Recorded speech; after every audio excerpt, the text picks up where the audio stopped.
वाहेगुरु वाहेगुरु वाहेगुरु वाहेगुरु वाहेगुरु वाहेगुरु वाहेगुरु वाहेगुरु वाहेगुरु जी का खालसा वाहेगुरु जी की फतेह. இன்னைக்கு நானும் ககன்வீர் ஜி இருக்காங்க. இவர் கூட நான் சேர்ந்து சிக்கிசமை பற்றி நான் சொல்ல போகிறேன். சிக்கிசம்னா என்னன்னு நாங்கள் இன்னைக்கு அதை பேச போகிறோம். சிக்கிசமில் ஒன்றே கடவுள், இறைவன் ஒன்றே, அதுதான் சுவாமி ஒன்று. அதை ஃபாலோ பண்ணிட்டு இருக்கோம் நாங்கள். இதில் என்னன்னா ஜாதி மதம் பேதம் இல்லாமல் நாங்கள் இதை கடைப்பிடிக்கிறோம். மேல் ஜாதி கீழ் ஜாதி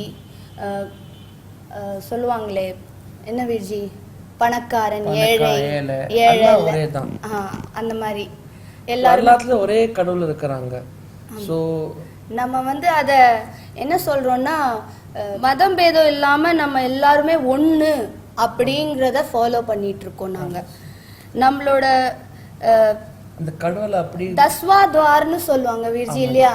நம்ம சுவாமி அப்படி அந்த கடவுளை நம்ம எப்படி நோக்கி அவரை போய் எப்படி சேர்றது, அது என்னன்னா சேவா மூல அந்த சுவாமி பேர் எடுக்கணும். சிங்கிங்ல கீர்த்தனை பண்ணி அந்த சுவாமி பேர் எடுத்து நம்ம அந்த கடவுளை பார்க்க முடியும். அவரோட ஸ்துதிகளை பாடி நம்ம அதை பத்தி பேசி அவரை பத்தி நம்ம வாய்குருவை பத்தி நிறைய பேசணும், பாடணும், அவர் பேர் சொல்லணும். அப்புறம் அவரை பத்தி நம்ம சங்கீதம் மூலமாவே நம்ம அதை பாடி கடவுளை நோக்கி நம்ம போறோங்கிறது சொல்லுவோம் இல்லையா? சரண சரண் குரு ஏக் பேண்டா ஜாய் சல் சத்குரு கோட் பேண்டா ஆகே ஹோய் லேதே. அப்படின்னா என்னன்னா நம்ம கடவுளை நோக்கி போறோம்னா அவரு நம்ம ஒரு ஸ்டெப் எடுத்து வச்சோம்னா அவரு கோடி ஸ்டெப் முன்னாடி நம்மள எடுத்துப்பார், அவரோட குழந்தைகள் நம்ம. அதுக்கப்புறம் நம்ம குரு நானக் தேவ், அவர் என்ன சொன்னார் சொல்லுங்க. அவரு 4 பக்கம் போனாரு. 4 பக்கம். அது சாரோ உதாசின்னு சொல்லுவோம் நாங்க. அது என்னன்னா உலகத்துல அவர் 4 பக்கமும் போயிட்டு நம்ம எல்லாம் ஒண்ணு, நம்ம ஒரே கடவுளோட ஒரே பசங்க, நம்ம ஆண்பால் பெண்பால் இல்ல, நம்ம குழந்தைகள் அவரோட. ஆமா, அல்ல 4 பக்கம் இதை போய் எல்லாமே இங்க ஏதோ தப்பு நடந்தா அதை சரி பண்ணிக்கிறாங்க. நம்ம ஹியூமனிட்டி இருக்கணும், எல்லாருக்கும் சேவை செய்யணும், நம்ம எல்லாம் ஒண்ணு, ஜாதி மதம் பேதம் இல்லாம நடந்துக்கணும்ன்றதுக்காகவே அவர் இந்த 4 பக்கமும் அவர் போனது. அதுக்கப்புறம் என்னன்னா நம்ம 3வது குரு அமர்தாஸ் ஜி, அவரு 52 பெண்களை ரெடி பண்ணி அவங்கள சொல்லிக்கிறாங்க. மீன்ஸ் ஆல் அவங்களுக்கு எல்லா பெண்களும் ஒரே ரைட் கொடுத்துக்கிறாங்க. ஆமா, பெண்களுக்கு அந்த காலத்துல எல்லாம் அவ்வளவு உரிமைகள் கொடுக்கல. அந்த உரிமைகளை கொடுக்கறதுக்காகவே அவர் அந்த 52 பெண்களை செலக்ட் பண்ணாரு. அவங்களுக்கு எல்லாம் நீங்க பிரச்சாரம் பண்ணுங்க, நம்ம பெண்களுக்கு உரிமை கொடுக்கணும், பெண்களுக்கு இவ்வளவு உரிமை இருக்கு அப்படின்றதே நம்மளோட 3வது குரு அவர் செஞ்சாரு. அதுக்கப்புறம் நம்ம 5வது குரு அர்ஜுன் தேவ் ஜி, அவங்க அமிர்தசர்ல ஹர்மந்தர் சாஹிப் கட்டுக்கிறாங்க, கோல்டன் டெம்பிள் சொல்றாங்க. நம்ம சொல்றோம் இல்லையா, கோல்டன் டெம்பிள், நம்ம ஸ்வர்ண மந்திர், தங்கத்தாலே பொற்கோயில்னு சொல்றோம் இல்லையா? அதுக்கு அவங்க 4 என்ட்ரன்ஸ் கொடுத்துக்கிறாங்க. அது உள்ள வரக்காக நம்ம அந்த ஸ்டெப்ஸ் கீழே இருக்கிறோம். நம்ம அங்க அந்த கோயில்ல போகும்போது கீழே இறங்குறோம். மிஸ் நம்ம கடவுளை நோக்கி போறோம், ஆனா நம்ம இறங்கி போறோம். முதல்ல நம்ம ரொம்ப தற்பெருமையா இருந்துகிட்டு அகங்காரத்தோட போக கூடாது. நம்ம எவ்வளவு பணிவா நம்ம போறது. அந்த மாதிரி அவர் 4 வழிகளை உருவாக்குனாரு. எல்லாமே எல்லா காஸ்ட் ஆளுங்க வரலாம். It is equal to everyone. யாருமே மதபேத வித்தியாசம் இல்லாம எல்லாருமே வரலாம் இல்லையா அவர்ஜி? அதுல என்னன்னா அன்புங்கிற வழியில நீங்க நடந்து அந்த கடவுளை போய் நீங்க சந்திக்கிறீங்க. அந்த அன்புங்கிற கடவுள் எங்கே இருக்கிறார்? நம்ம உள்ளே இருக்கிறார். அதுதான் அவங்க சொல்றாங்க. நம்ம அதை தான் ஃபாலோ பண்ணிட்டு இருக்கோம். நாங்க அதை தான் ஃபாலோ பண்ணிட்டு இருக்கோம். அன்புன்ற வழியில போய் எல்லாமே இதான் ஃபாலோ பண்ணோம். ஆமா, எல்லாருமே அதுதான் ஃபாலோ. சிக்கிசம் வந்து சொல்றத நம்ம வந்து யாருமே இப்போ ஃபாலோ பண்ணணும் இல்லையா வேஜி? கரெக்டா? அதுக்கப்புறம் என்னன்னா நம்மளோட ஆறாவது கோபிந்த் சாஹிப் ஜி, அவரு வந்து எளியோர் முஸ்லிம் நம்ம இருக்காங்க, அவங்களுக்காக மாஸ்க் கட்டி அவர் வந்து மஸ்ஜித் எல்லாம் கட்டி கொடுத்தாரு.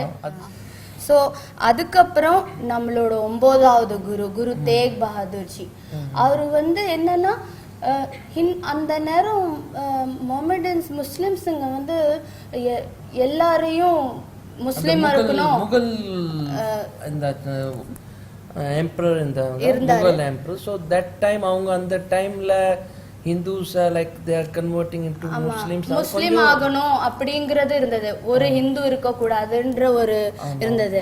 அத வந்து அகைன்ஸ்டா அவங்க ஸ்டாப் பண்றதுக்காகவே எங்களோட 9வது குரு தேக் பஹாதுர் ஜி தலைய அவரோட தலைய வெட்டிட்டாங்க, கொடுத்தாங்க அவங்க. ஆமா, அவர் கொடுத்துட்டாரு. அத வந்து அவரு நம்மளுக்காக ஷஹீதுன்னு சொல்லுவாங்கல்ல, ஸ்டாப் பண்றதுக்காக. ஸோ அப்போலேருந்து அவங்க ஸ்டாப் பண்ணிட்டாங்க கொஞ்சம். ஸோ அவங்க சொன்னாங்க என்ன ஃபர்ஸ்ட் முஸ்லீமா கன்வெர்ட் பண்ணுங்க, இல்லைன்னா நான் என் தலை என்னோட உயிரை நான் கொடுத்துட்றேன் அப்படின்னு அவர் சொன்னாரு. நீ முடிஞ்சா உன்னால என்ன முஸ்லீம் ஆக்க பாரு, உன்னால முடியுமா என்ன முஸ்லீம் ஆக்க முடியுமா? அப்படி உன்னால முடியலன்னா என் உயிரை எடுத்துக்கோ அப்படின்னு தானே சொன்னாரு. உயிர் கொடுத்துட்டாரு. சரி, அதுக்கப்புறம் நம்மளோட சிக்கிசம்ல வந்து மெயின் இப்போ நம்ம குருவா 10 குருக்களுக்கு அப்புறம் மெயினா இப்போ நம்மளோட 11வது குரு வந்து குரு கிரந்த் சாஹிப் ஜி இஸ் லிவிங் குரு.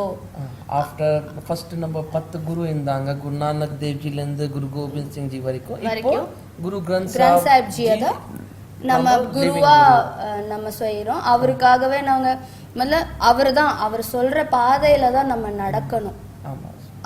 அதுல வந்து நிறைய அத படிச்சு நம்ம சொல்லுவாங்களே வார்த்தையே கடவுள் தேவன், வார்த்தை கடவுள் அப்படிங்கறது ஃபாலோ பண்றது வந்து சிக்கிசம் தான் இல்லையா? அது எப்படி? வாஹிகுரு அந்த கடவுள் பேர் சொல்லி அவரை பாடி அவர் கீர்த்தனைய ஸ்துதி பண்ணி நம்ம சங்கீதம் மூலமா கடவுளை போய் சேர்ந்தடைகிறது, நம்ம நல்ல விஷயங்களை செய்யறது, யாருக்கும் நம்ம வந்து தப்பு பண்ணக்கூடாது. ஆமா, தவறு இழைக்க கூடாது, கஷ்டம் கொடுக்க கூடாது, மனசு நோகிறபடி நம்ம பேசக்கூடாது. அதுக்கப்புறம் நம்ம குரு கிரந்த் சாஹிப் ஜில வந்து 31 ராகங்கள்ல எல்லா கீர்த்தனைகளும் எழுதியிருக்கு. அதுல 15 பகத்ஸ் அவங்க பாணி சொல்லிக்கிறாங்க, கம்பைல் பண்ணி 15 பகத்ஸ், 11 பட், அப்புறம் 3 குர்சிக் அவங்களும் அவங்க பாணி அதுல கம்பைல் பண்ணிக்கிறாங்க. வந்து கபீர் ஜி, ஃபரீத் ஜி, 6 குருஸ் அவங்களும் அதுல பாணி ஒரு ஹோலி கிரந்தா அத உருவாக்கி அதை தான் நாங்க இப்போ குருவா சேவிக்கிறோம்.